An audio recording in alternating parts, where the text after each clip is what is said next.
Bienvenue dans ce nouvel épisode de ma série consacrée aux grands mensonges de l'histoire. Et mine de rien, il y a quand même pas mal de boulot dans cette thématique. On est là pour longtemps. Après vous avoir parlé de la défaite de 40, de Napoléon, ce tyran sanguinaire, et des croisades, aujourd'hui on va parler de l'Inquisition, parce que ça fait quand même partie de ces sujets sur lesquels on a dit un nombre incalculable de conneries. Et ça, on le doit, comme souvent d'ailleurs, rapport à tout ce qui concerne de près ou de loin la monarchie ou l'Église, on le doit aux Lumières, puis à la République, particulièrement à la Troisième République, avec les manuels scolaires, où on retrouve pas mal de pépites. Je ne vous apprends rien aujourd'hui quand on parle d'inquisition. Déjà, on utilise le mot péjorativement, alors qu'en latin, ça veut juste dire enquête, ok. Et surtout, dans l'inconscient collectif, l'inquisition était quelque chose d'horrible, d'injuste. On a cette image du frère inquisiteur dans Les Visiteurs, par exemple. J'adore ce film, mais il a fait tellement de mal au Moyen-Âge, faudra qu'on en parle un jour. On imagine aussitôt les cachots, les décisions de justice expéditive, la torture, et puis bien sûr, le bûcher. Les bûchers collectifs même. Soyons fous. La réalité est loin,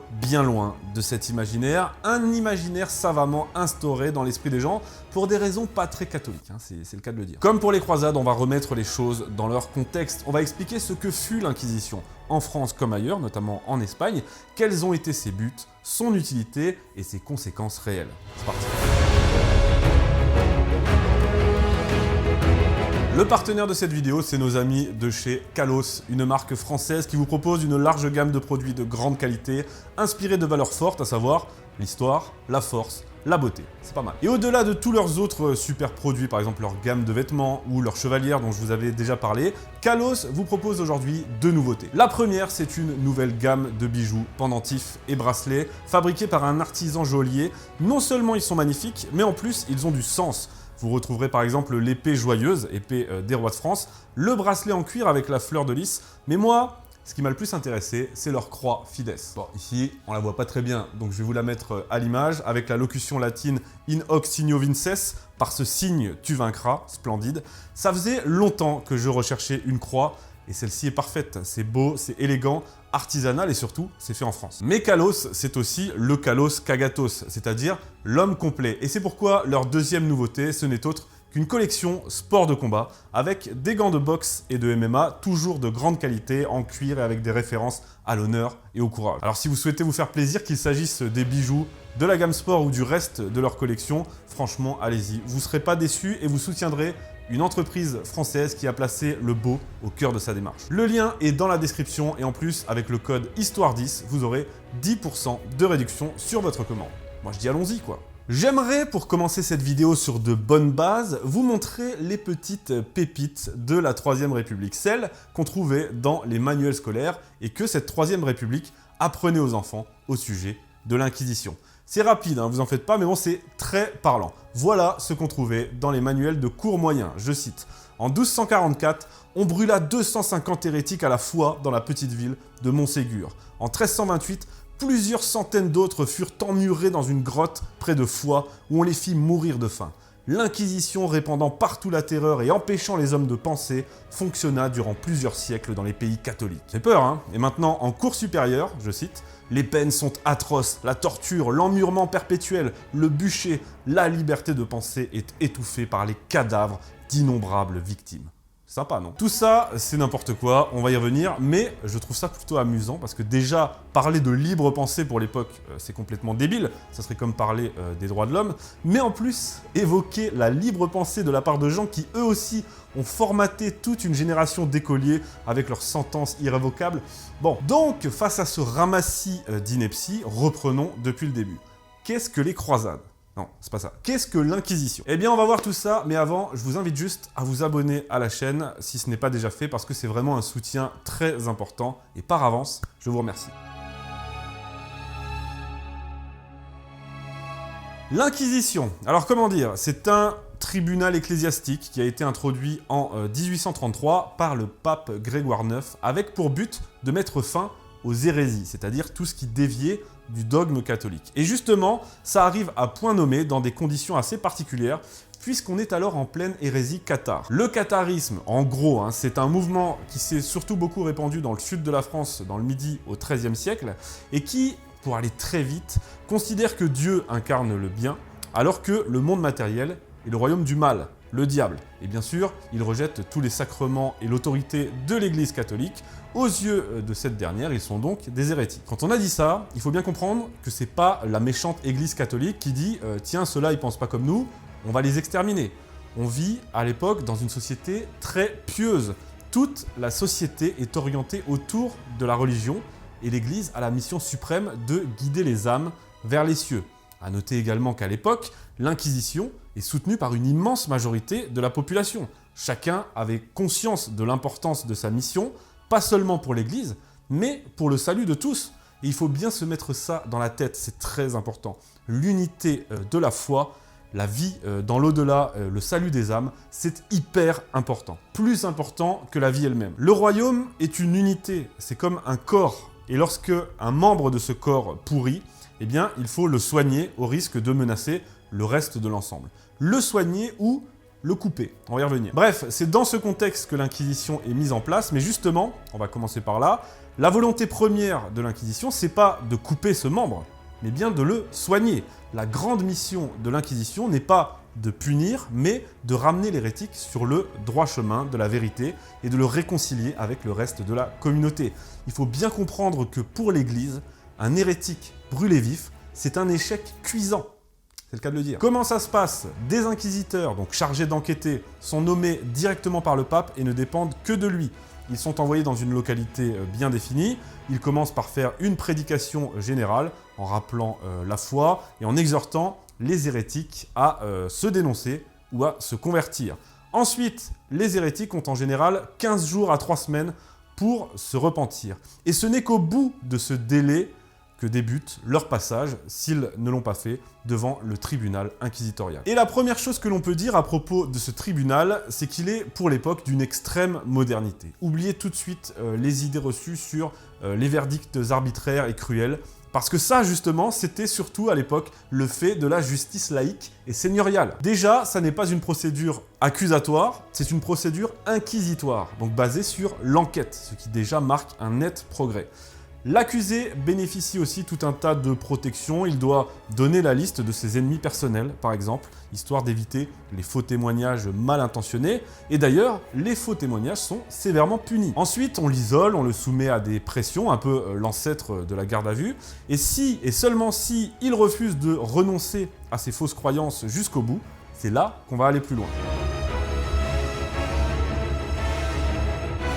Quand je dis aller plus loin, je parle évidemment de la torture. Alors, je ne suis pas en train de vous dire que la torture c'est bien, mais deux choses. Premièrement, la torture était monnaie courante à l'époque, partout, et ce depuis des siècles. Et deuxièmement, dans le cadre de l'Inquisition, elle était fortement encadrée, réglementée et utilisée en dernier recours. Et surtout, si des aveux étaient obtenus sous la torture, ça ne suffisait pas. Il fallait que l'accusé réitère ses aveux 3 jours plus tard, loin de tous les instruments de torture et libéré de toute contrainte.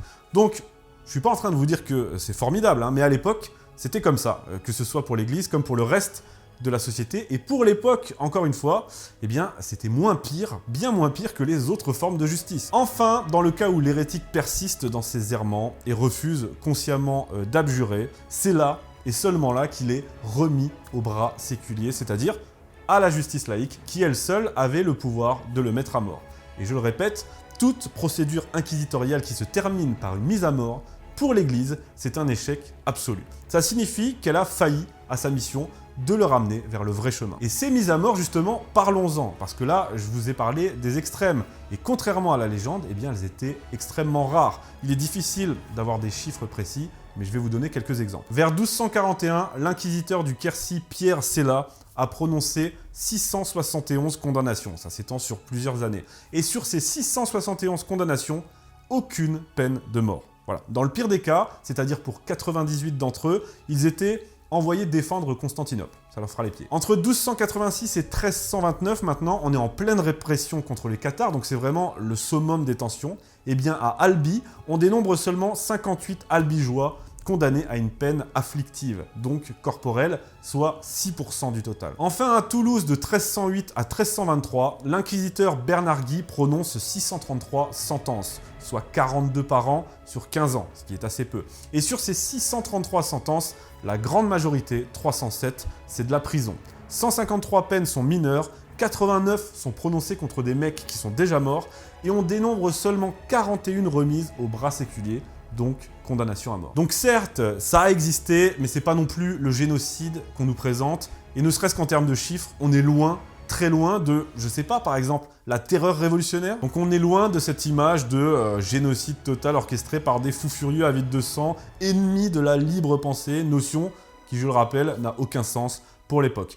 Et en plus de ça, les inquisiteurs qui abusent de leur pouvoir sont punis. On ne compte plus les réclamations faites par des évêques si un inquisiteur a la main un peu lourde. Et l'Église agit. Par exemple, en 1233, Robert le Bougre, j'adore son blaze, se fait plutôt plaisir, on va dire, dans le nord de la France, en mode inquisiteur dans Camelot, vous voyez, au point que 3 évêques protestent auprès du pape, qui le suspend. Puis, vu que le Bougre continue, il finit emprisonné à vie en 1241. Et au-delà de ça, les manuels des inquisiteurs, pour les aider dans leur mission, les invitaient à la modération. Par exemple, dans celui de Bernard Guy, on peut lire, je cite, « que l'amour de la vérité et la pitié qui doivent être au cœur du juge l'éclairent sans cesse.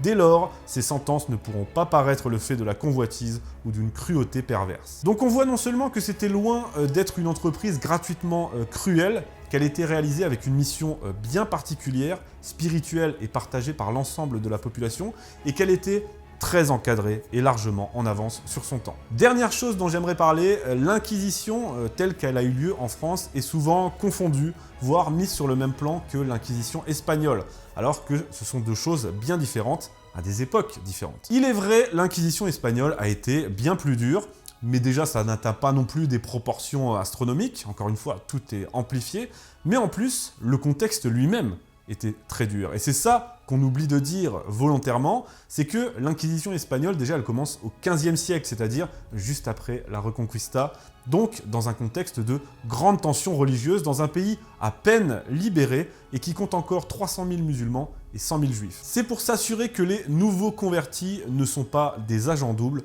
que l'Inquisition espagnole est fondée. Bref, ça n'avait rien à voir et en plus ça varie très largement selon les époques. En résumé, j'ai envie de dire qu'il s'agisse de l'Inquisition en France ou même de l'Inquisition espagnole, on reste quand même loin de l'image terrible qui est véhiculée. L'Inquisition n'est pas une justice arbitraire qui fauche aveuglément. Et on a même vu que ces méthodes d'enquête étaient très largement en avance sur son temps, qu'elle a été entreprise dans un but très précis et acceptée de tous, et que les peines capitales étaient rares et concernaient des cas extrêmes. Je vais juste vous citer un dernier exemple pour terminer là-dessus parce qu'il est très parlant. Admettons, on est sous l'Inquisition, et là, un homme déchire une hostie. Sacrilège, blasphème, au bûcher. Eh bien, pas du tout. Si, après enquête, on constate que l'homme est fou, il est innocent. S'il était ivre au moment des faits, innocent. Si on le considère comme idiot, innocent. Et s'il ne se rendait pas compte de ce qu'il faisait, innocent. Waouh, quelle cruauté!